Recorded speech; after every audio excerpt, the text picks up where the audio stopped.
One of the things that I really enjoyed doing in my life, especially in Arizona, was training the lay people to become catechists.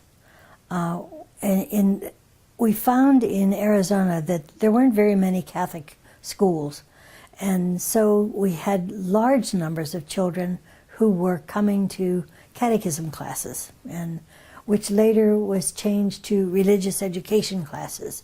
And originally they were CCD classes. So these kiddos would come, and the teachers who were teaching them were basically the mothers, the moms. Sometimes we would find high school students working with them.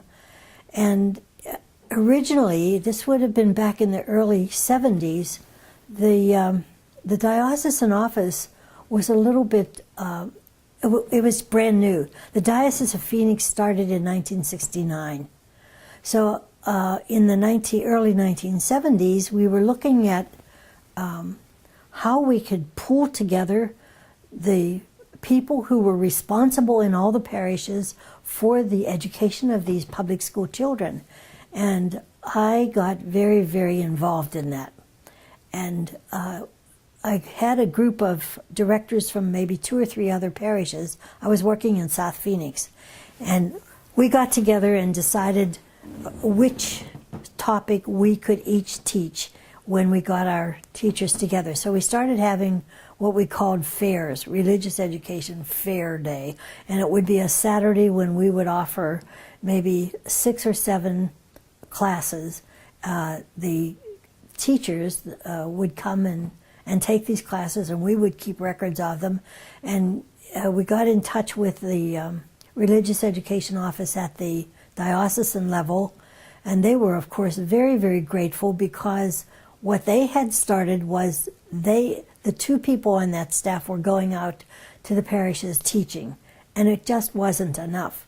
We needed more teachers. So for the 30-odd years that I was director of religious education in Arizona, I was also a trainer of catechists, and really enjoyed it. Basically, I worked on basic doctrine, the history of the church, and then we developed a 4-hour class that was understanding the cultures of the Southwest, and the need. You know, when I walked into a training session, I would find Caucasians, Hispanics, Indians, very few blacks, but we did have more and more of the African American people moving into the area. So we developed a whole class on the culture, the customs, the way people think, why they do the dances they do. Culture is not just language.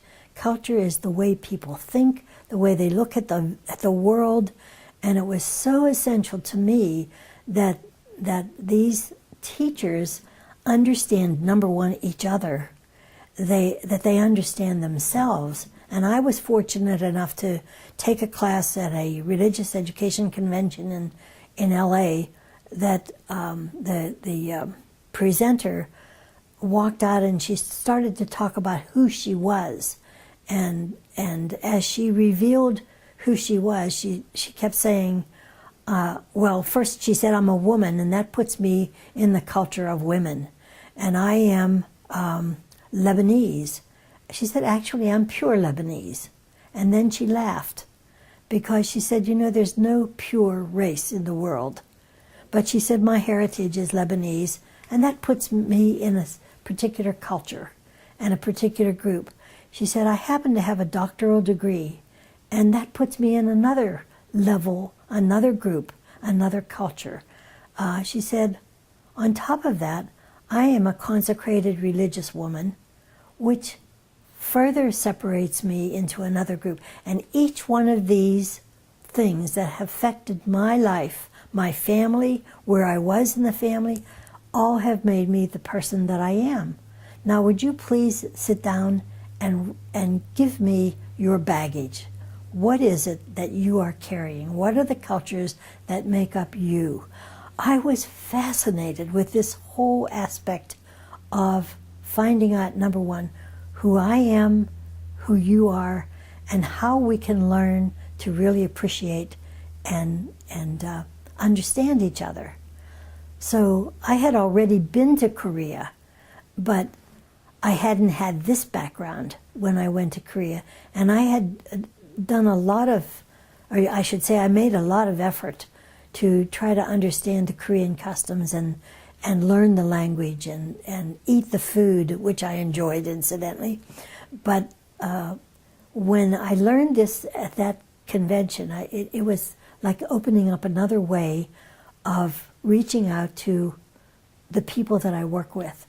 And I would say one of the greatest joys I had the whole time I was in Arizona was watching these moms and high school students get their certification as religious education catechists. It was one of the joys of my life.